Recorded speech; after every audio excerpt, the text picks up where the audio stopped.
اب تمہیں تمہاری حیثیت کا پتہ چلا ہوگا، اب تمہیں تمہاری اوقات کا پتہ چلا ہوگا، اب تمہیں تمہاری عزت کا پتہ چلا ہوگا، اب تمہیں تمہارے رتبے کا پتہ چلا ہوگا، اب تمہیں تمہاری شان و شوکت کا پتہ چلا ہوگا کہ تمہاری کیا حیثیت ہے۔ اب تو امریکن چینل بھی کہہ رہا ہے، CNN، کہ تمہاری اتنی پاور ہے جتنی اسلام آباد کے میئر کی ہے۔ تمہاری کیا اوقات رہ گئی ہے، اب تمہارا کیا جواز رہ گیا ہے کہ تم اس کرسی پر چمٹے رہو۔ تمہاری تو کوئی حیثیت ہی نہیں ہے، تمہارے پاس تو کوئی پاور ہی نہیں ہے، تمہارے پاس تو فیصلہ کرنے کا اختیار تک نہیں ہے۔ سلیکٹڈ عمران نیازی، اب دیکھو تمہارے ساتھ ہوتا کیا ہے۔ تمہاری یہ جو ATMs ہیں یہ کتنی ایک کرپشن کریں گی، یہ تمہاری جو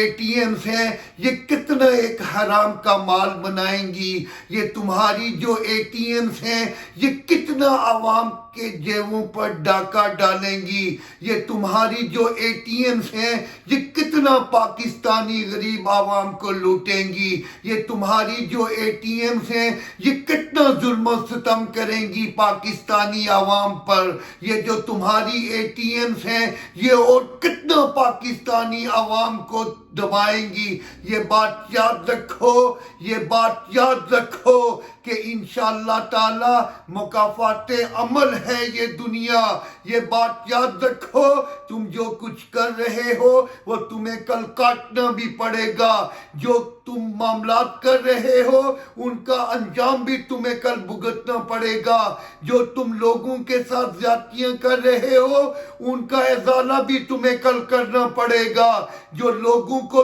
تم 200 دھاندلی کے ساتھ جتوا رہے ہو ان کا تمہیں کل حساب بھی دینا پڑے گا۔ یہ جتنی بھی کرپشن ہو رہی ہے، چاہے آٹے کی کرپشن ہو، اتنی مہنگائی ہو گئی ہے،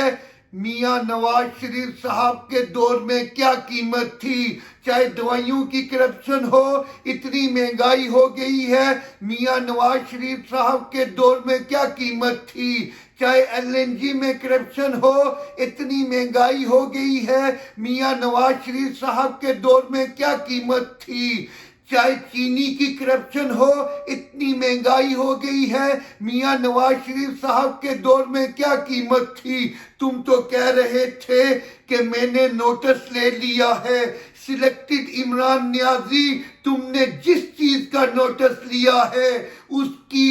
پرائز اور اوپر سے اوپر ہی گئی ہے۔ تم آج بھی مافیا کی بات کر رہے تھے، تمام مافیا تو تمہارے رائٹ اور لیفٹ بیٹھے ہوئے ہیں، تمام مافیا تو تمہارے ساتھ ہیں، تمام مافیا تو تمہارا کچن چلاتے ہیں۔ یہ بات یاد رکھو سلیکٹڈ نیازی، تمہیں انشاءاللہ تعالی ان ساری چیزوں کا حساب دینا پڑے گا، اور تمہیں انشاءاللہ تعالی ایک ایک پائی کا جواب دینا پڑے گا۔ تم سدا اس کرسی کے ساتھ چمٹ کر نہیں رہ سکتے، کہیں اجنبی تیری راہ میں میرے پاس سے یوں گزر گئے، کہیں اجنبی تیری راہ میں میرے پاس سے یوں گزر گئے، جنہیں دیکھ کر یہ تڑپ ہوئی تیرا نام لے کے پکار لوں۔